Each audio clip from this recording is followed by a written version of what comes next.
Today, I'm going to have a discussion with Rick about which of the many available Nikon cameras is right for you.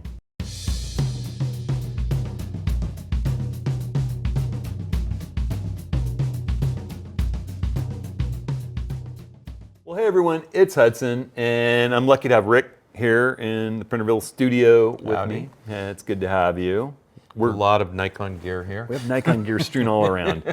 And while I have been shooting Nikon for decade upon decade. Rick has shot Nikon in various iterations. Yeah, through the past, film and digital. Film and digital, yeah. I was a Nikon shooter for a long time. In film. And we deal with Nikon shooters all the time in these workshops. Yes, we do. The workshops which we're gearing up to leave tomorrow for Mount Rainier. And we talk to people all the time. A lot of people who are transitioning from DSLR to mirrorless, right? Or maybe they bought one of the early Nikon Z cameras and they're wondering which of this plethora of new cameras to get. Or they're coming from APS-C cameras. That's how they sort of got their feet wet in mirrorless. The Costco buy, maybe. Right. Yeah. Right. Yeah. And then they got really passionate about it and they want something to kind of just go to that next level that they're ready for a little bit. We've got people on a budget. We've got people with unlimited budgets. Yes. And you don't always need to spend the most money on the planet in order to get the best images out there. Well, and it's interesting. I had a conversation with a new workshop participant just about a month and a half, 2 months ago, and he's getting ready to come on a workshop, and he was like, "Well, I'm kind of almost embarrassed to admit that I'm coming from a DSLR.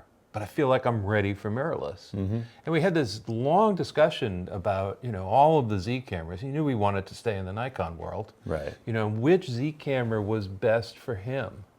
And at the end of that conversation, it really sort of came out that the Z6 III was the camera that he really should have gotten. And he did get it. And he's been enjoying it. Yep. He's actually looking forward to playing with it in a workshop with us. Sweet. I think the Z6 III is actually a great choice for a whole lot of people, but we'll talk about why. And we're going to talk about APS-C versus full frame. Right. We're going to talk about full-size pro body versus smaller body. We're going to talk about budget versus a lot of money. And I'm going to put a couple of links in this video's full description for you all. You can go to those links. I got a link to B&H and a link to Amazon just to search Nikon Z. And if you go in there and search for any of the cameras that we're talking about, it helps us with affiliate links, and we appreciate that. I also always have links up to all the gear that I use and recommend over at hudsonhenry.com/ATS links. You can just click right here to go over there. So just take a look in this video's links. But I think maybe the opening gambit of this whole thing would be the DSLR versus the mirrorless, and just that the book is kind of shut. Nikon's moving on to mirrorless. They're not doing any development on DSLRs. And those of us who've been using mirrorless for a long time recognize that it's wonderful to be able to see in the dark. I mean, I can use these cameras, any of the latest Nikon cameras, in moonless Milky Way night shooting scenarios, say in the middle of Death Valley at 2 a.m. on a moonless night, and see the horizon and the stars and pick a bright planet and autofocus on it. And that is just mind-bending from the days of film and DSLR. The other thing about the mirrorless that just is a complete change is the quality of the optics and the focusing system. Right. Yeah, we've talked about this at length over the past few years, that with the change to mirrorless, we saw a change in lens design pretty much across the board with all of the major manufacturers. All the brands. And and now third-party vendors are coming out with amazing lenses. Unreal. I've got a couple of them here to talk about. Yeah. So I mean it makes sense to really sort of dive in and which cameras make the most sense for which types of people. What do you do if you're on a budget, but you love that plena look, right? But you don't want to spend that kind of money on it. And we've got a suggestion for that. So, a couple of suggestions actually. Yep.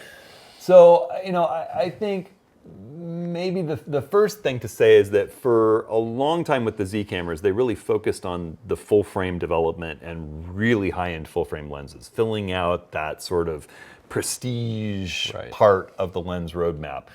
Subsequently, they've been filling in some of the lower tiered lenses in that system, the non-S lenses. Nikon's mirrorless system, their lenses are S lenses for their very top of the line, ultra weather sealed, no compromises, pro level lenses. And then the non-S lenses are a little bit cheaper, a little slower aperture. And I would argue that that matters less and less these days with the amount of quality that we have at higher ISO and the software that we have to even take a noisy image taken at 12, 14,000 ISO with these modern sensors and make it look nice and clean and printable. It's just amazing what we can do now. So having all that really fast glass is less important if the image quality from the slower glass is as good. Right. Now, granted, there's some depth of field things you can do with fast glass, but that's separate discussion. So I don't think you have to spend a fortune to get into full frame anymore. I used to always recommend people on a severe budget go APS-C. And I think maybe but these days, especially with the release of the new Nikon Z5 II, you can get a more affordable full frame body, and there are lots of affordable full frame lenses, both from Nikon and third parties. So it really is a choice now with APS-C on, yes, it is cheaper.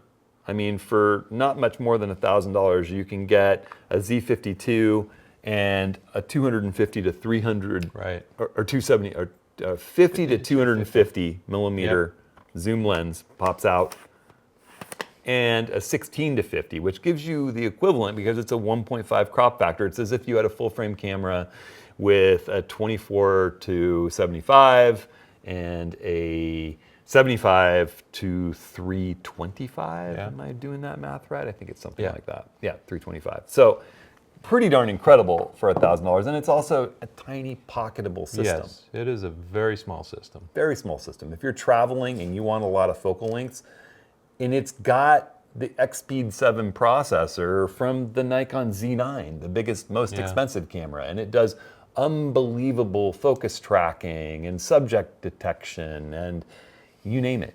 I mean, pre-release capture, post-release capture, where you hold the shutter button down halfway and track a subject until that thing that matters to you happened, and you push the button a second too late, but it backs up and saves all the images it's been recording in a loop over each other. How much time you tell it to. I mean, it's an incredibly sophisticated little 20 megapixel APS-C camera with a great sensor. Right. Well, in the old days, you used to have a DX sensor camera for sort of shooting that long distance stuff, or when you're out on safari, for example, or something like that. And there's still something to be said for that. The fact of the matter is, with a smaller sensor, they're building these DX lenses smaller with a smaller image circle that they project over the sensor. It doesn't need to have as much glass in it. It's cheaper to produce. It's smaller and lighter, and it throws a large enough image circle. And since it's cropping into that projection, like we said, a 50 to 250 millimeter lens comes out giving you the equivalent frame filling capability of a 75 to 325 millimeter lens. So if you get the 100 to 400 millimeter lens, the big old guy that's made for full frame, and stick it on this little body, it's the equivalent of 150 to 600 millimeters of frame filling, action capable. So there's reasons for DX and smaller sensors that go beyond the size and the price. It can be great for sports and action and things where subjects are way out there in the distance and you want to see them full frame in the camera. So the other thing about the DX this is another example, a third party 75 1.2 lens from Viltrox that's just beautiful and very affordable and much smaller and lighter than the equivalent Viltrox full frame lens that costs significantly more money and much, much cheaper than the Nikon equivalent lens. We're talking 5 times cheaper. So one thing I would say, just in closing on the DX versus full frame, the APS-C versus full frame, is that the Z5 II is really the camera you want, or the Z50 II is really the camera you want if you want a smaller sensored Nikon. And the reason is that Expeed 7 processor. All the cameras laid out here on the table have Expeed 7 processing. And the first one to come out with it was the big Z9. It was the showcase. It has unbelievable subject detection, speed, processing power, lack of blackout. The original Nikon Z cameras that came out, the Z6 and the Z7 and the Z5 and the Z50 and the ZFC and the Z30 and then the Z7 II and the Z6 II, those were all Expeed 6 cameras. Good cameras, much slower. Subject detection was fine for people, for eye detection on people, for dogs and cats. Yeah. And that was pretty much the limit. Also, when you go to shoot bursts, shooting action, long blackouts between every frame. It felt disorienting. You had to learn to sort of stay out ahead of your subject so that you'd be there when the image comes back into the view while you're shooting. And I would just recommend, you know, unless you're on an extreme budget and you really aren't ever going to be shooting action and tracking fast-moving, non-human, non-dog and cat subjects, avoid the Expeed 6 cameras in this day and age. You know, that's not really the one you want. It's going to feel a little slow. It's going to feel a little old compared to other cameras out there. So in the APS-C realm, that Z50 II is the buy. It is the budget buy, and it's also just a great APS-C camera. Yeah, I mean, that's the one that I'm hearing from, you know, our crowd. Those folks who bought it just love it. It's a great travel camera. It's a great travel camera. It's also a great camera to give to your kid who's going off to college and is interested in photography. Yeah. Or, you know, somebody that you know that you're willing to give $1,000 present to. Yeah. Or when you're helping people try and decide what camera to buy and why you want why you want that camera or this camera. And you're a Sony shooter. I'm frequently asked, well, what about this versus the A60? Is it 6700, 6500? That's kind of Sony hasn't done as well with the APS-C cameras of late. They really haven't. Their viewfinder is just nowhere near as nice as the Nikons, and the handling, and it doesn't feel as. This is about as nice an APS-C small mirrorless camera as you're gonna find out there. And I mentioned briefly these lenses. This Viltrox 75 1.2 is beautiful. It renders beautiful out of focus details and bokeh and is a wonderful portrait lens on this camera. And it winds up being about 110 millimeters focal length equivalent, and it's a 1.2. If you buy the... And how much does this cost? $580. Yeah, I mean, this is just nuts. It is nuts to have a portrait lens that fast with such nice rendering. It's only made for APS-C. Again, smaller, less glass, cheaper. If you go into Viltrox's more equivalent 135 1.8, which is made to compete against Nikon's Plena lens that costs $2,400, this one's $900. It's also a really, really nice lens. But it weighs more than twice as much. Well, at least twice as much as this lens. It's twice as big, and it's almost twice as expensive. So, all right.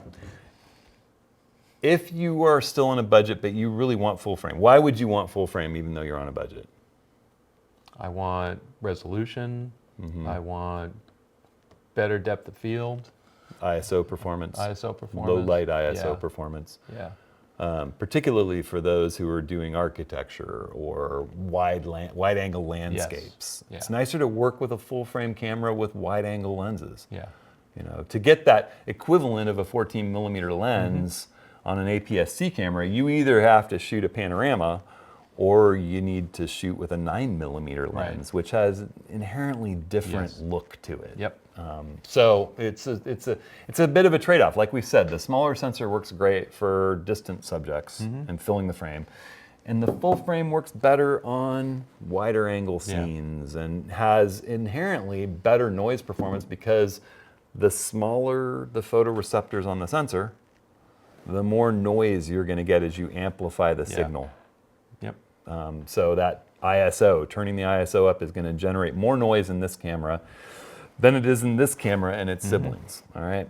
So I think it's time to move into sort of that middle tier, which is the 24 megapixel mirrorless camera. And so we've got a bunch in that category, right? We've got the ZF, you know, which I've got. Rick loved mine so much. I got it. It's a wonderful camera. You know, and then the Z6 III. You know, Do I wish that all of these cameras were 32 megapixels? Oh, and the Z5 II. And the Z5 II, right? And the Z5 II. I wish they were, but the reality is I shot 24 megapixels for years in that range, in Sony, Canon, in Nikon, and it's a great resolution. And with the stuff we have now with super resolution and all of these resizing things, you can really get big prints from a 24 megapixel image. And I will tell you, I'm a little bit known for the panoramas. I created panoramas back in the days when the cameras had far less megapixels. And it opened up abilities to capture wider landscapes than anyone else and have more resolution and larger prints. And I fell in love with the process. I worked for years, as Rick talks about 24, you were Canon shooter for a long time. Yes, I was. And I was Nikon to the core for a very long time, and I worked with the D700 waiting and waiting and waiting and waiting and waiting, and Canon had 24 megapixels forever. And I worked, doing newspaper and magazine stuff, and I worked doing Getty. I was a Getty sponsored artist, and their submission guidelines required 20 megapixels. Yeah. So every time I'd capture an image that I thought, I should submit this to Getty for stock, I would have to go into Photoshop and fire the old Genuine Fractals, which became On1 software, fire up the old Genuine Fractals software and up resolution that to 20 megapixels, which meant I had to really fill the frame because I didn't want to be doing a lot of cropping in order for them to accept it. For years, Nikon didn't have 20 megapixels. And I have prints in our house, 20 by 30, of 12 megapixel shots that I love. Now, do I love having 46 megapixels? And do I love having 60 megapixels in the Leica Q3? Sure, I do. Yes. But the 24 megapixel camera is what I carry a lot. You've seen me. There've been, when we went to Scotland last year, I didn't take the Z9. I took the ZF and the Leica Q3. And it's just fine. In situations where you want more megapixels, you can use a little narrower lens and sweep it through the scene and capture plenty of megapixels. Suddenly you're getting 60 with 5 frames swept vertically through the scene. Or, as Rick said, you jump into Lightroom or Photoshop and use super resolution, or if you're a Topaz person, you use Gigapixel, or if you're an On1 person, you use Resize AI. All of these pieces of software do an amazing job doubling or plus the resolution. If you run an image from one of these 24 megapixel cameras through super resolution in Adobe, you get a 96 megapixel result.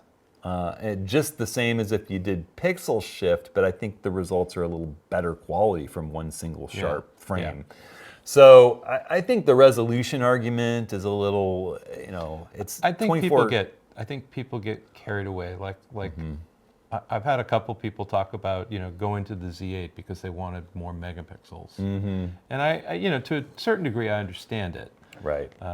But I feel like you've got to have some pretty specific needs to sort of jump up there. And those needs are more basically what is the feature set, what is the functionality that's in those higher megapixel cameras, So I don't think there's any reason to shy away from these trio of 24 megapixel bodies that Nikon has. And I think the Z5 II, that's your camera if you're on a budget.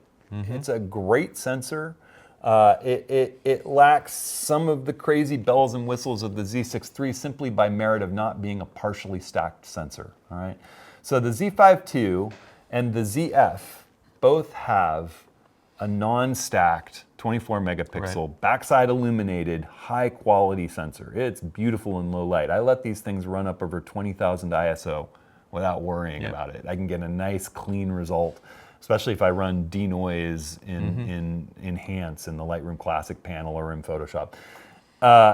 They're incredible when it comes to noise performance. And the Z5 II has all the customizable buttons and user modes on the mode dial that are programmable, 3 user modes that are programmable, a lot more control features. I mean, if you're a person who loves a modern control set and programmability and ability to flip from one mode to another, from landscape to portraiture to wildlife, you can definitely do that a little bit easier with the Z5 II. And there are a whole bunch of amazing aftermarket lenses that are affordable, as well as Nikon's newer set of non-S lenses, that are shockingly good. One of them is this Viltrox 135 we were talking about. Yeah. I mean, for $900, you can get the equivalent of very close. Very close to the Plena. Very close to Nikon's Plena, which is Yeah. $2,400. Yeah. So there are affordable full-frame lenses available, and you can also adapt your old f-glass. This is actually an ancient. This is from the 80s, and I still love it. It's a 105 2.5 lens. This is the Steve McCurry Afghanistan girl lens. It is ancient, but I still love it, and I can't get rid of it. And I can throw it on Nikon's very capable FTZ adapter, F lenses to Z lenses, and use it with my Nikon ZF if I want to. You can do that with your lenses. Yeah. Well, actually, I mean, there's all sorts of adapters. I've got a Sony lens, a 50mm 1.4, which I love on my ZF, and it's because Viltrox makes a FE to Z lens adapter. There you go. $100. $100. Yeah. So the adaptability is crazy. One thing that's really nice with Nikon Z system is that they made the flange distance shorter than anybody else. And what that means is the back of the lens to the sensor. So those photons coming from your lens to the camera have to travel a shorter distance, but that also enables all these companies to build adapters between other brands' lenses and the Nikon, because there's extra room. Yeah. And it lets Nikon's lens designers just to go crazy with this ultra wide opening and the short distance that the light has to travel to get to the sensor. It doesn't have to bend as much. So why do Rick and I both have ZFs? I love shooting with it. I have watched from the Sony world the evolution of the Z8 and the Z9, and one of the things that I say this to you all the time, I do not understand the Banks thing. Oh yeah. Well, that's an old Nikon Pro camera. I understand that. I understand that. But I mean, it's like, it's hard for me to talk about it. You know, and one of the things I liked about the Z6 back in the day was it gave me these user modes that I could switch to, you know. But for me, the ZF feels like an old school camera. I mean, it really does. And it's easy for me to grok. You know, I'm getting up there in years, and you know, it's like I can't take the time to really dive into some of these fancy advanced technological things that are in these new cameras. I love it has a lot of technological features in it. Oh, it does. It has all the subject detection modes. It has pre-release capture. It has built-in focus shift shooting. It has all that stuff. You have to, go into the menus, program your My menu, program your I menu. There's no user modes on the mode dial. There's just manual aperture shutter program. But the dials are so wonderful to use. And they let you throw it into a position where there's control wheels and you can use it like a modern camera. But for someone like Rick or someone like me that for years and years shot more manual style film cameras, this feels like a return to a simpler era that we enjoyed. It feels so good in my hand. I love the dials, and I just love shooting with it. I love the old school controls of this camera. If that doesn't describe you, it has a complete dearth of customizable control buttons. It has no modes. It has no banks. You have to set it up in a way that it's quick. You know how to get in and switch the settings that you want to set. Now, it does have the I menu, and it does have the programmable My menu to put things that you want easy access to. I mean, the funny thing about this is that this was my first Nikon camera since the D810, I think.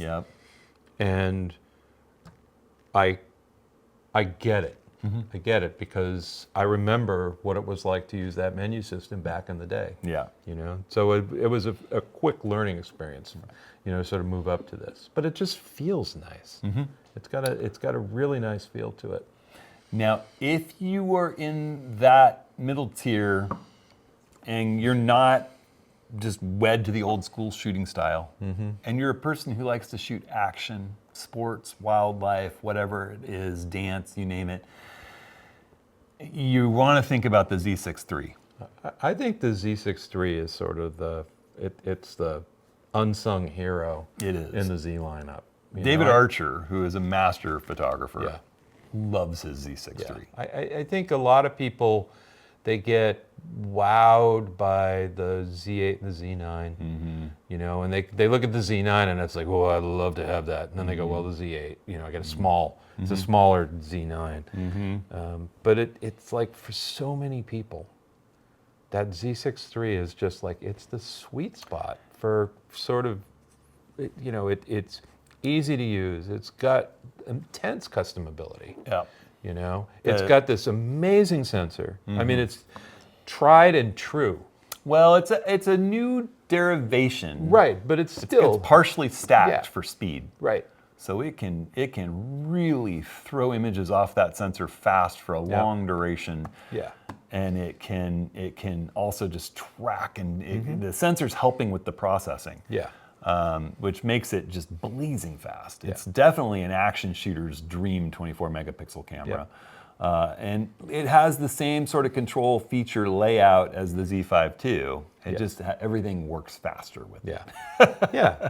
And I have setup guides and reviews of all of these cameras. In fact, if you go to the YouTube, well, you're at the YouTube channel, but if you go up to the playlist section, you can search for a playlist about any of these cameras. There's a Z8, Z9 playlist, there's a ZF playlist, there's a Z6 III playlist, there's a Z5 II playlist, there's a Z50 and 52 playlist. You can go look through the review videos and setup guides and learn a lot more about these cameras. But the Z6 III is, for a lot of people, the right choice. Yeah, I agree. And one thing about the Z6 III, the ZF, and the Z5 II that's amazing is their in-body image stabilization is a level beyond any of the other cameras. They have in-body image stabilization that I'm pretty sure it's 8 stops, isn't that right? 8 stops, so, which is mind-bending. It's like a record breaker. And David Archer and I were sitting back there. He had his Z6 III and I had my ZF in Italy last fall. Yep. Hand-holding waterfalls between a half a second and a sixth of a second.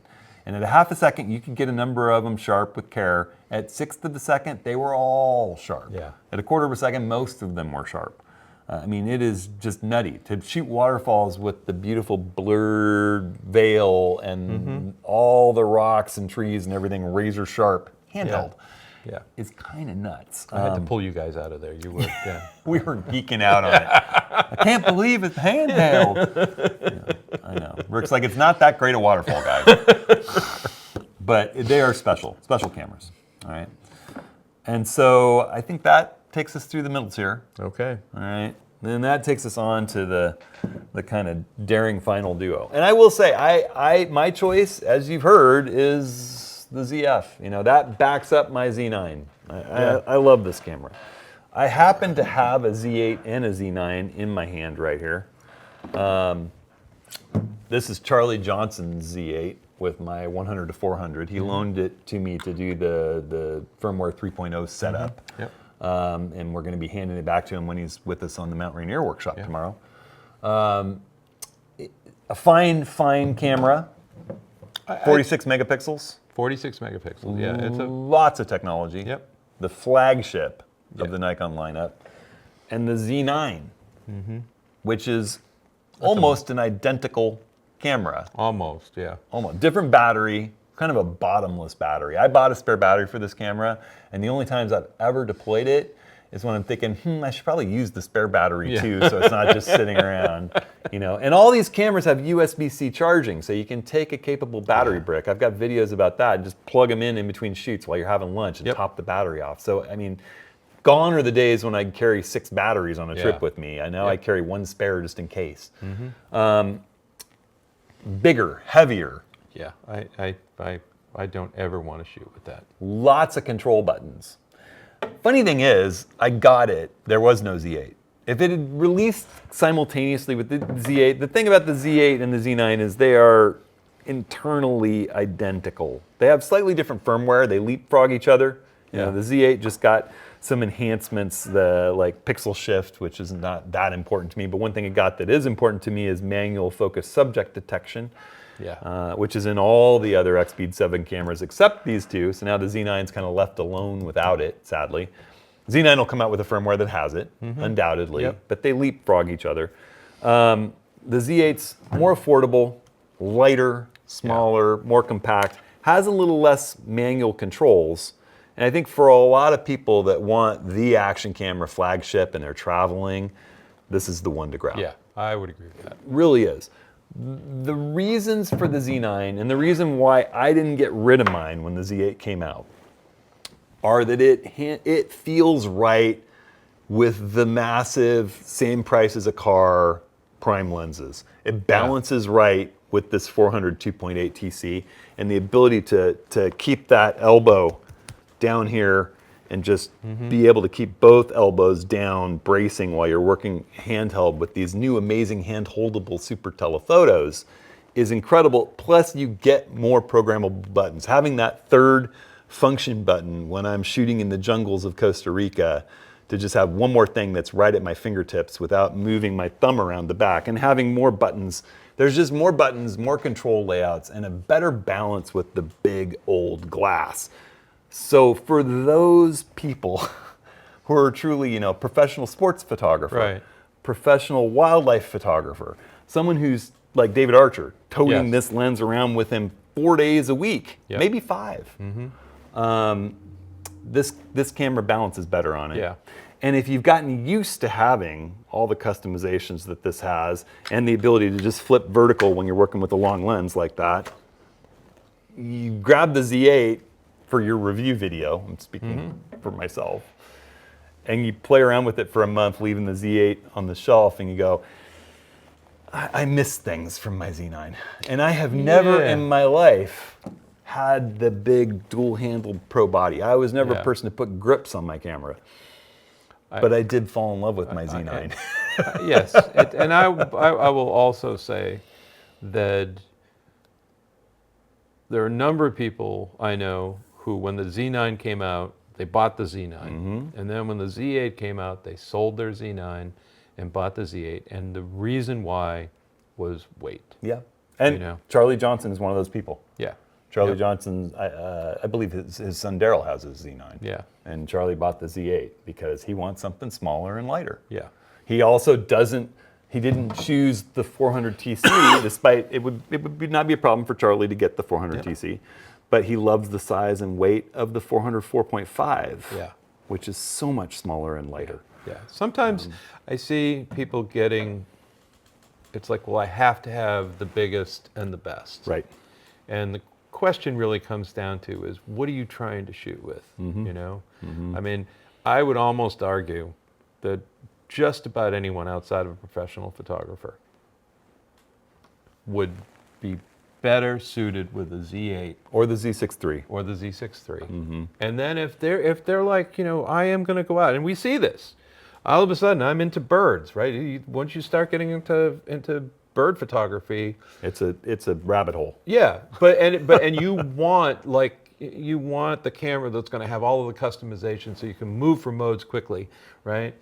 You know, and you want that super fast shutter, shutterless activation, right? Yeah. Oh, there's no shutter on these cameras. And it's like you're willing to you want that bigger battery, you want that sort of better balance for that type of shooting, you know? But, I mean... It's rare.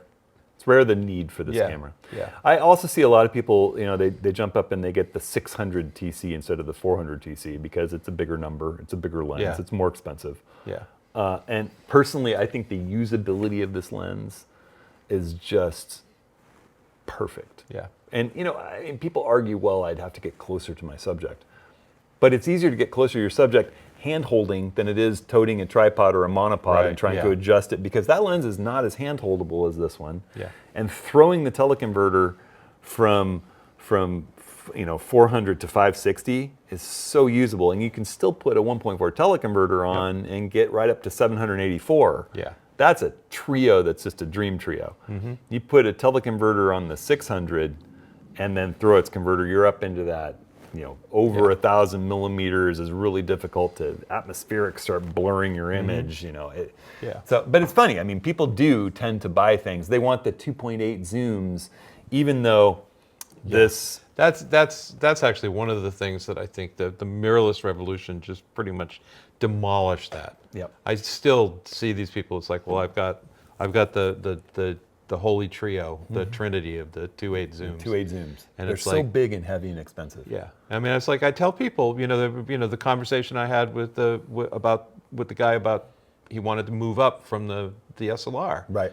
And he was like, well, lenses, what lenses should I get? And I was like, that 24-120 f4 lens is a dream.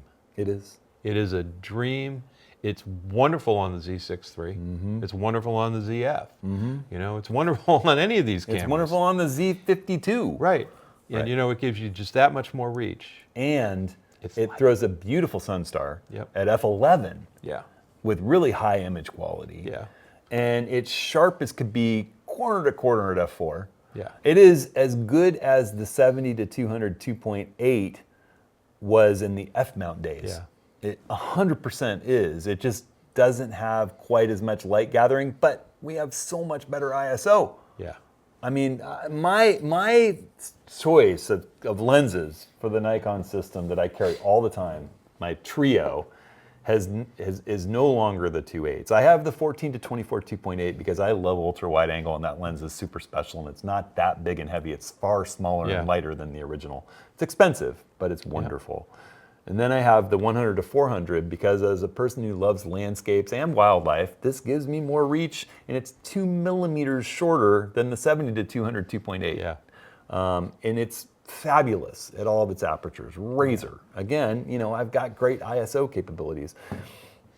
And I have the 24 to 120, which is on the camera more than anything else because it's such a good all-purpose lens. I liked the old F-mount. You had the old F-mount, I had the F-mount. 24 to 120, but it wasn't as good.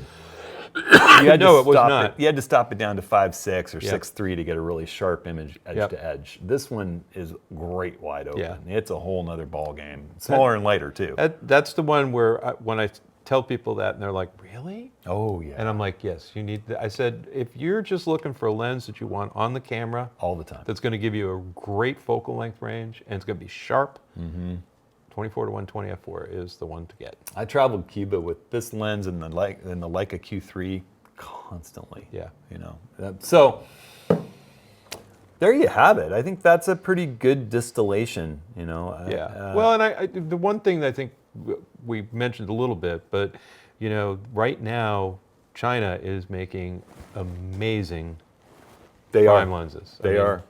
You know, if you look at Viltrox, I mean, Case is coming out now. Case makes great filters. The glass is probably better than as good as or better than anybody right now. That 85-1.4 is this new 85-1.4. Yeah, we'll be doing a video about that really soon. Yeah. Rick has the Sony version. I have the Nikon version. That just released, and it's a shockingly good lens. So are the Viltrox. You know, this is the 135-1.8. This is that 75-1.2 for APS-C. I mean, if you're gonna be into saving a bit of cash, getting the APS-C system with some of the Chinese primes as just specialty lenses, you can't beat it for price. Yeah. The same thing goes for the Z5 II and some of the Chinese specialty lenses. The you know, Voigtländer. I mean, you know, Voigtlander's making some great glass right now. Some of it is less expensive, you know, but then you know you've got this 5110 that, you know, it's one of my favorite lenses I've ever owned, and it lives on my Nikon ZF. It's manual focus, but like I said, these newer cameras, with the exception of the Z9, all the Expeed 7 cameras now have manual focus subject detection, where it'll pick up an eye in the frame while you're manually focusing and put a little box around it, and you program a button. I program OK, zooms in on the eye and tracks it while you perfect focus, and then you half press the shutter to get back to fit view and compose and shoot, and it's perfect.